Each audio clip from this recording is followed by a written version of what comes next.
नमस्कार, मैं गौरव श्रीवास्तव अपने सहयोगी विनय सिंह के साथ एक बार फिर हाजिर हूं एक ऐसी शख्सियत के साथ जो उत्तर प्रदेश राज्य महिला आयोग की अध्यक्ष हैं। और आज हम उनसे जानने की कोशिश करेंगे कि क्या क्या कमियां हैं और किस तरीके की जो शिकायतें महिलाओं द्वारा दर्ज कराई जाती हैं उत्तर प्रदेश राज्य महिला आयोग में, तो उनका निस्तारण किस तरीके से कराया जाता है। हमारे साथ हैं उत्तर प्रदेश राज्य महिला आयोग की अध्यक्षा विमला बाथम जी। स्वागत है मैडम आपका नया लुक में।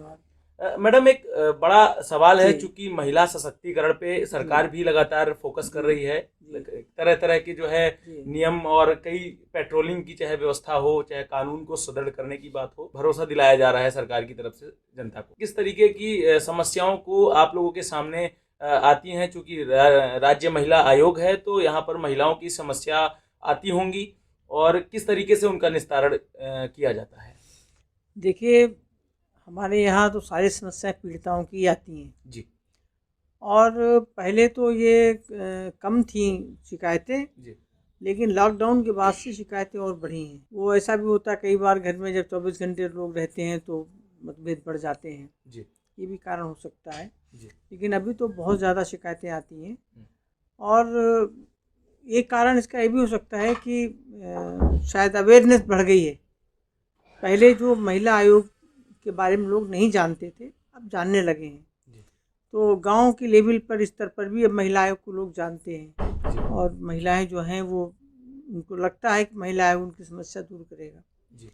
तो हमारे यहाँ शिकायत 6 तरीके से की जा सकती है। सब आप व्हाट्सएप पे कर सकते हैं, आप ईमेल पे कर सकते हैं, आप वॉक इन मतलब आके कर सकते हैं, डाक द्वारा कर सकते हैं, फैक्स से कर सकते हैं और ऑनलाइन भी अभी हमारे शुरू हो गया है। ऑनलाइन भी पोर्टल के माध्यम से ऑनलाइन आप फॉर्म भर के और शिकायत कर सकते हैं। तो इस तरह से आप ऐसा नहीं कि आप यहाँ आके शिकायत करें, आप अपने घर बैठे बैठे भी शिकायत कर सकते हैं। और अगर आप हमारी वेबसाइट पे जाएंगे आपको सब कुछ मिल जाएगा। आप अगर महिला आयोग टाइप करेंगे, महिला आयोग उत्तर प्रदेश टाइप करेंगे तो आपको सब कुछ, सारे नंबर सब कुछ मिल जाएगा आपको। तो दिक्कत नहीं कोई है, क्योंकि आजकल घर घर में फ़ोन पे ही ईमेल भी है, सब कुछ है। तो हमारे यहाँ शिकायत करना बहुत आसान है, बशर्ते कि महिला को ज्ञान हो कि हाँ महिला आयोग में हमें जाना चाहिए। और शिकायत हमारे यहाँ अभी हम लोग कोरोना काल में थोड़ा सा हमें दिक्कत आई, क्योंकि हम ज़्यादा लोग इकट्ठा नहीं कर सकते, लेकिन कोरोना से पहले और अभी भी हम शुरू करेंगे इस चीज़ को। हमारे यहाँ हर पहले और थर्ड बुधवार को जन सुनवाई लगती है। तो जैसे हमारे यहाँ 25 सदस्य हैं, हमारी 75 ज़िले हैं, तो एक सदस्य को हमने 3 ज़िले दे रखे हैं। तो 3 जिलों में जो उनके ज़िले हैं 3 अलॉटेड, उन्हीं ज़िलों में वो जन सुनवाई करती हैं। अच्छा, डे बाय डे मैडम जो सुनवाई जी, उसमें ऐसा है कि जैसे जो जिनको हमारे सामने रूबरू होना है, जो चाहते हैं अपने कह के अपनी बात रखें, शिकायत करें सामने हमारे, तो वो लखनऊ आना जरूरी नहीं उनके लिए है। वो वहाँ बैठ के भी अपने ज़िले में भी जिस दिन जन सुनवाई होती है, पहले बुधवार और थर्ड बुधवार को होती है जन सुनवाई। तो मतलब 3 ज़िले हैं तो रोटेशन में होती है। तो उसमें पहले से 3-4 दिन पहले ही अखबार में आ जाता है। अच्छा, अखबार में जो है हम इश्तेहार देते हैं कि इस दिन जन सुनवाई, इस जगह जन सुनवाई है, तो वहाँ पर महिलाएं आ जाती हैं और अपनी बात को वहाँ रख सकती हैं। अच्छा, वहाँ होता ये है, वहाँ शासन प्रशासन के लोग भी साथ में होते हैं। उससे क्या होता है कि जल्दी सुनवाई हो जाती है और हाथ के हाथ उनकी समस्या समाधान हो जाता है। तो ये एक बहुत बड़ा एक फ़ायदा उनको, महिलाओं को रहता है कि उस जन सुनवाई में। उसके अलावा यहाँ हमारे यहाँ ऑफिस में भी डेली जन सुनवाई होती है, Monday to Friday. Saturday Sunday बंद रहता है और सुबह 9:30 से 6 बजे तक का ऑफिस है और इसमें जन सुनवाई होती है 11 से 4 बजे तक। इसमें जो महिलाएं यहाँ आके जन सुनवाई करना चाहती हैं या हमारे पास जो केसेस आते हैं उनको फिर हम बुलाते हैं, उनको महिलाओं को खुद भी हम यहाँ से कांटेक्ट करते हैं उनसे कि आप पीड़िता है, अपने आप खुद आके अपनी पैरवी कर सकती हैं। या जैसे हम यहाँ से जब हमारे को शिकायत हमें प्राप्त होती है तो उस शिकायत का फिर हम उसको सम्मन भेजते हैं उस जिले के, जिस जिले की शिकायत है उस जिले के जो अधिकारी हैं, जी SSP DM है, उनको समन भेजते हैं जी कि आप ये मैटर आपके यहाँ से आया, आप इसको देखिए। फिर वो आगे विवेचना के लिए देते हैं। जी जो विवेचक होता है फिर वो हमारे यहाँ विवेचना लेके आता है। जी तो बराबर जैसे कोर्ट में एक सुनवाई होती है, उस तरह से हमारे यहाँ ऑफिस में भी एक हमारा कोर्ट रूम बना हुआ है जहाँ सुनवाई होती है। जी तो जहाँ यहाँ भी आकर महिलाएं अपनी बात रख सकती हैं।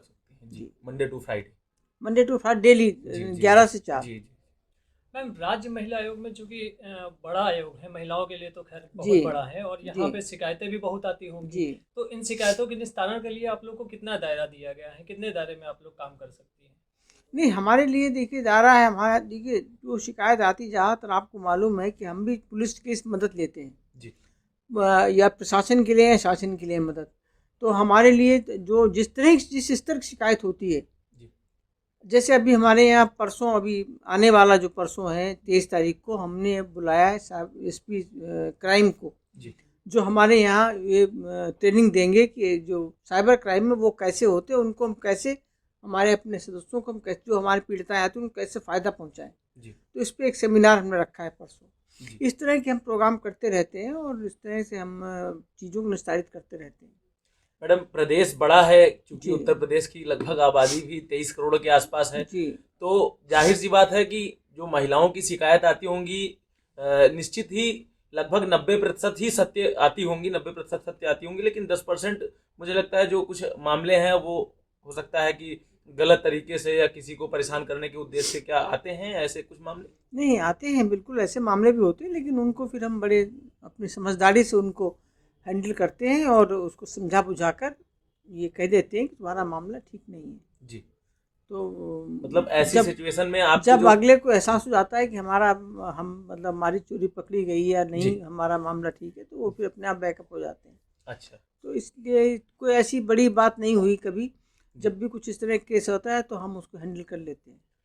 मैडम, एक सवाल आपसे था कि आप चूंकि नोएडा महानगर से विधायक भी हैं जी, और अभी हाल की घटना में कल की बात बता रहा हूँ, हापुड़ में एक जो है बच्ची के साथ, 12 साल की बच्ची के साथ रेप की घटना जो है अंजाम की जाती है, और उनके जब भाई उन दुष्कर्म कर्मियों के पीछे जो है जाते हैं, तो उनके गांव वाले उनको पकड़ के गधे के ऊपर बैठा के पूरे गांव में जो है टहलाते हैं। ये कल की अभी घटना मैं आपको बता रहा हूँ। अच्छा, किसको? भाई को टहलाया? जी, भाई को टहलाया। तो ऐसी सिचुएशन में क्या राज्य महिला आयोग द्वारा नहीं, ये तो एक्शन लिया बहुत ही जाता है? चिंताजनक बात है और निंदनीय है। जी इसके लिए तो वो अगर तुरंत भाई हमारे महिला आयोग में कंप्लेंट कराए, जी केस रजिस्टर कराए अपना, हम उस पर तुरंत संज्ञान लेंगे, जी उसकी न्याय दिलवाएंगे। जी मैम, राज्य सरकार के द्वारा महिलाओं के हेल्प के लिए एक हेल्पलाइन दिया गया था 1090। जी मैम, उस पर अभी हमारे पास शिकायतें आ रही हैं, हमारे पास भी आ रही हैं, पुलिस के पास भी आती हैं कि जो है उस पर कोई महिलाओं को खास रिलैक्सेशन नहीं मिलता है, उल्टा उन्हीं के साथ जो है मतलब कि आप अपने दायरे में सीमित रहें, इस तरीके की गतिविधियां अभी होने लगी हैं। तो क्या इस पर आप क्या कहना चाहेंगे? नहीं, देखिए कि आपने अच्छी बात छेड़ी है। सरकार ने भी, हमारी योगी सरकार बहुत अच्छे काम कर रही है महिलाओं की सुरक्षा के लिए, उनकी सुविधाओं के लिए, उनके लिए, उनकी वेलफेयर के लिए अच्छे काम कर रही है। अभी जो मिशन शक्ति करके एक कार्यक्रम चला, जो नवरात्र के पहले दिन शुरू हुआ था, वो इत्तेफाक से मैं उसकी शुरुआत की थी गौतम बुद्ध जिले में। तो वो एक बहुत बढ़िया कार्यक्रम था, है मतलब अभी तो चलेगा। और इसमें क्या है, इसमें जो वाहन है जो चलता है उसमें महिला पुलिस भी रहती है, और ये ज़्यादातर इंटीरियर में जाता है, स्लम एरिया में और गांव में और घनी बस्तियों में, जहाँ कच्ची कॉलोनियाँ वगैरह हैं, ऐसी जगह जाता है जहाँ की महिलाएं पहुंच नहीं पाती अपनी बात कहने के लिए अधिकारियों तक।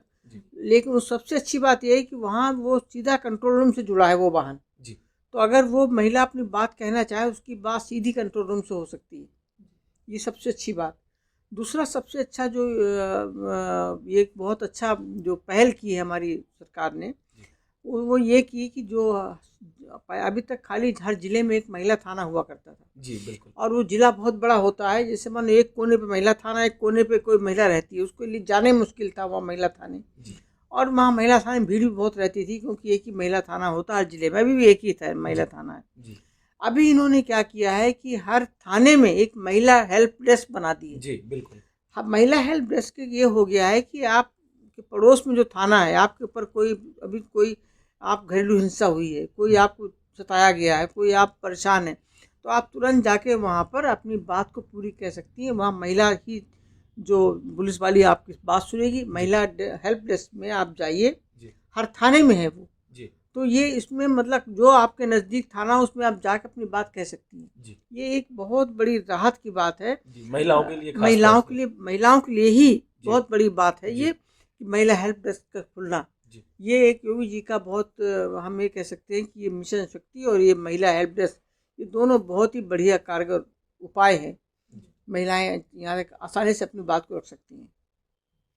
मैम, योगी सरकार ने जहाँ पर एक तरफ एक पिंक पेट्रोल, पिंक बूथ और पिंक स्कूटी का शुभारंभ किया महिलाओं की सुरक्षा के लिए, लेकिन मैम एनसीआरबी के आंकड़े कहते हैं कि भारत में औसतन हर दिन 8 से 9 रेप होते हैं महिलाओं के।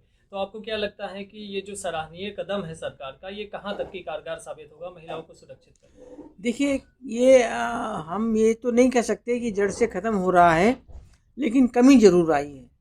और बहुत बड़ा प्रदेश है, ऐसे जैसे उत्तराखंड जैसे 4 प्रदेश इसमें बन जाएं, इतना बड़ा प्रदेश है। 23 करोड़ की आबादी, 24 करोड़ की आबादी, उसमें आप समझिए कि 11, साढ़े 11, 12 करोड़ महिलाएं भी हैं जी। तो इतनी बड़ी संख्या महिलाओं की है, तो ये भी हम जैसे जब दूसरे राज्यों से तुलना करते हैं तो ये भी हमें तुलना करनी चाहिए कि बड़ा प्रदेश है। बड़ा प्रदेश है तो उतने ज़्यादा क्राइम भी यहाँ हम मान सकते हैं होंगे। लेकिन उस हिसाब से देखा जाए तो योगी जी ने जितनी सख्ती की है उस हिसाब से मुझे लगता है कि क्राइम कम हुआ है। एकदम तो ख़त्म नहीं हुआ, लेकिन हमारी तो इच्छा यही महिला आयोग के अध्यक्ष होने के नाते कि क्राइम बिल्कुल ख़त्म हो जाए। महिला आयोग में एप्लीकेशन कम आने लगे, लेकिन अभी तो मुमकिन नहीं लगता है, क्योंकि इसके लिए हमें 2 तरह से सोचना पड़ेगा। एक तो हमें सामाजिक स्तर पर भी सोचना पड़ेगा। जो इस तरह से आपने देखे होंगे जो कांड हो जाते हैं कई बार, जैसे अभी हाल ही में कुछ कांड हो गए, तो उन बहुत ज़्यादा ऐसे कांड हुए जिनको माफ़ करना मुश्किल है, उनको भुलाना मुश्किल है। हाँ, तो ऐसे जगह के लिए, ऐसे जो जघन्य अपराध कर डालते हैं, या निर्भया का कांड हुआ था, ऐसे लोगों की मानसिकता को बदलने के लिए हमें एक तरह से फैमिली काउंसलिंग से भी गुजरना पड़ेगा। हमें जब तक अपने बच्चों को हमें नहीं सिखाएंगे कि आप कैसा व्यवहार करना समाज में, बच्चा जब बड़ा थोड़ा होता है, पैदा होता है, बड़ा होता है, तो तभी से हमें उसके ये ध्यान में डालना पड़ेगा कि आपको अपने मर्यादाओं में रहना है, आपको किस तरह आप बाहर जाके सोसाइटी में कैसे मूव करना है। जब तक हम ये नहीं बताएंगे तब जब बच्चा बचपन से ट्रेनिंग लेगा ऐसी अच्छी, तो जाहिर सी बात है बड़े हो के ऐसी मानसिकता वो उसके अंदर नहीं पैदा हो, जो विभत्स मानसिकता के तहत लोग ऐसे कांड कर डालते हैं वो नहीं होगी। दूसरा ये कि कानून अपना काम कर ही रहा है, कानून पर्याप्त मात्रा में बने हुए हैं। निर्भया के टाइम से कानून बहुत बन गए हैं जी, बिल्कुल। पास्को का अलग बन गया, इसका अलग बन गया, हर उम्र का हर उसका बना है जी। लेकिन इसमें हम ये चाहते हैं कि इसमें महिला आयोग की ये सिफारिश है जी सरकार से, और सरकार कर भी रही है ऐसा कि बहुत जल्दी इनका निर्णय हुआ करे जी। जितना लेट होता है उतने वो कानून जो है वो निष्प्रभावी हो जाता है जी, बिल्कुल। हालांकि योगी जी ने तो अभी फास्ट ट्रैक कोर्ट भी यहाँ भी बनाए, यूपी में बनाए हैं। उससे अभी 1-2 केस ऐसे आए भी हैं जो 2-3 महीने में ही सॉल्व हो गए हैं। एक हापुड़ का केस था जी, वो हो गया। तो इस तरह से हो रहा है, लेकिन अभी देखिए क्राइम पे एकदम हम कहें कंट्रोल एकदम तो नहीं हुआ, लेकिन काफ़ी हुआ है, धीरे धीरे हो रहा है। नए लुक के दर्शकों को मैडम क्या एक आखिरी संदेश? नहीं, नए लुक को चाहेंगे आप अखबार पढ़िए, अच्छा अखबार है, और इनका वेब चैनल है वो भी एक अच्छा चैनल है, और हमारी बहुत शुभकामनाएं, ढेरों शुभकामनाएं आप लोगों के साथ में हैं। ऐसे अच्छे काम करते रहें, और हमारी जो पीड़िताएँ हैं उनके लिए आप लोग सोचते रहें, और उनको हम चाहते हैं कि हर घर में जो पीड़ित है उसको न्याय मिले, ये आपके माध्यम से कहना चाहेंगे। और न्याय मिलने के लिए आप हम तक आइए, आपका स्वागत है।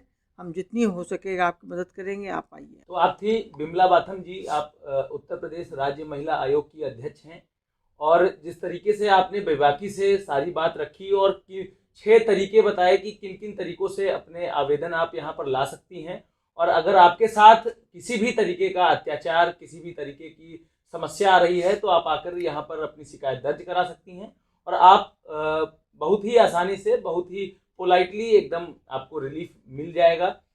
हमारी ये अध्यक्ष महोदया थी। आपका नया लुक से बात करने के लिए बहुत बहुत धन्यवाद। जी धन्यवाद। हम अपने सहयोगी विनय सिंह के साथ फिर किसी नए शख्सियत के साथ मुलाकात करेंगे। तब तक के लिए आप सभी बने रहिए नया लुक।